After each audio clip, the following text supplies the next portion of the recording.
You're fine. It's an honor to be in Long Island. I'm a mother of 3 children. My middle child has autism. I've had to be an advocate because I had no other choice.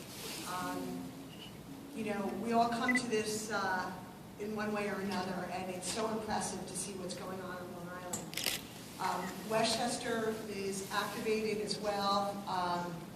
I got involved because of the privacy issue, and also what Common Core means to children with disabilities. I testified at Senator Flanagan's hearing on Brentwood and on privacy, and I testified yesterday at Assemblywoman Nolan's privacy hearing. And every time state ed talks, they never answer any questions. In fact, yesterday, they were asked very clear questions about privacy and about what is going to happen with our student data. They weren't able to answer it. They were evasive, ambiguous, and unclear. And they continue to tell everybody that it's because the parents, the community members, and educators don't understand. They don't understand. So I think, what I wanted to just share, and who here, I just came to the table on privacy just a little while ago. When's the first time that everybody heard that their students' data would, or who here understands the issue about what's going to happen with your personally identifiable data? Who's heard about it, saw it on Facebook? Okay, great. More hands are going up since about 3 weeks ago.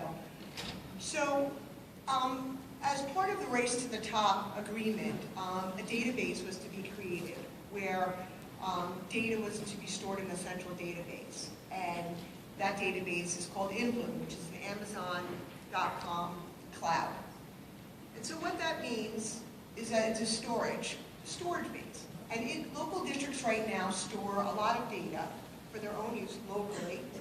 But this database is a little different because what they were telling everybody is that, everybody knows your test scores, enrollment, aggregate data, it goes to the state. Never has there been very detailed, personally identifiable data going to the state without parental consent. So all of a sudden, everybody started hearing that their data, personal identifiable data, without parental consent, 400 more data points were going to go to InBloom. So parents started saying, and community members and educators said, what does this mean? So I think it's important that I'm going to read to you a couple of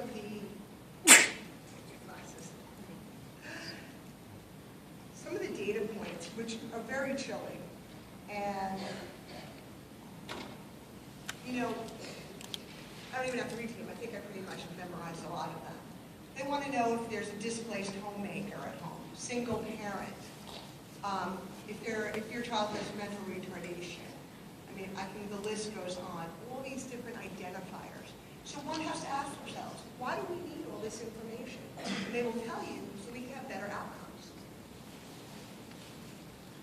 So there was a PowerPoint that New York State Ed had presented yesterday. And Assemblyman O'Donnell, who is one of the Assembly members on the Education Committee in the Assembly, who wrote a great privacy bill to require parents would have to consent to have their data put into this database. And one of the slides from New York State Ed, it's a common question, are parents able to opt out of Engage New York portal, which is also synonymous with InBloom? And the response is, there is no provision for parents to opt out of student data systems and that are consistent with FERPA, such as Engage New York. If a parent were to opt out their children of these types of systems, everything from course scheduling to transportation to school lunches to high school transcripts for college applications would be impacted. It would be virtually impossible or extraordinarily more expensive to conduct much of the day-to-day data management work of schools. Really? You wouldn't be able to conduct schools without all this data? So I had the opportunity to watch it live. You can watch it, the Assembly hearing from yesterday. Assemblyman O'Donnell was so taken back, I think he spent 10 minutes yelling at Commissioner King and Ken Wagner. Well-deserved yelling at them. saying, you actually put this on a slide, so it was something to be seen, and I really recommend everybody sees it. So Professor Dodge brought up Bill Gates. There's a famous speech that Bill Gates did, and he called what is going on in education and student data and all the things that are coming off of student data and textbook selling. He said, we're a market force. I mean, it was clear that Common Core was not an educational plan. It was a market plan, a marketing plan. It was very clear. And so now parents started to get up and say, no. And teachers started to get up and say, no. Administrators, superintendents, community members, grandmas, grandparents. And what they didn't count on, that everybody was going to come together. And, then all of a sudden they started to say, let's get divisive. Okay, I'm going to call them special interest, parents, everybody's going to back down. No, we got even stronger. And then, U.S. Secretary, we all know what he said. So Arnie Duncan said, okay, let's say something divisive. It's the white suburban moms who no longer realize that their children are no longer brilliant or smart. That didn't work because now there's a Facebook on, moms mad, moms against Duncan. I mean, they're just exploding. All these moms and parents that I've been communicating with, they're so busy. I can't, sorry, we're just really busy with a lot of questions about mad at Duncan. And, so they're trying everything. Their marketing plan is failing. It's failing miserably. And thank goodness to Long Island, to all the parents, to upstate, downstate, New York City. Lainey Hampson should be mentioned. She's from Class Size Matters. She's the one who's been on the data privacy issue for over 2 years. And she testified yesterday so eloquently, as did Mary Fox, the superintendent in Pleasantville and Westchester. And they said, we don't want to give up our data. We want it to stay local. There is no reason that this data will provide better outcomes. And all it's going to do is cost more money. We're not going to solve the problems of poverty, as Professor Dodge had said, by collecting more data, more testing, more pressure on our kids. I have a child who has autism. He is at a stress level. He starts his day stressed. Now his day is even more stressed. So, how am I doing on time? There's some things that have been done in the state to protect your data.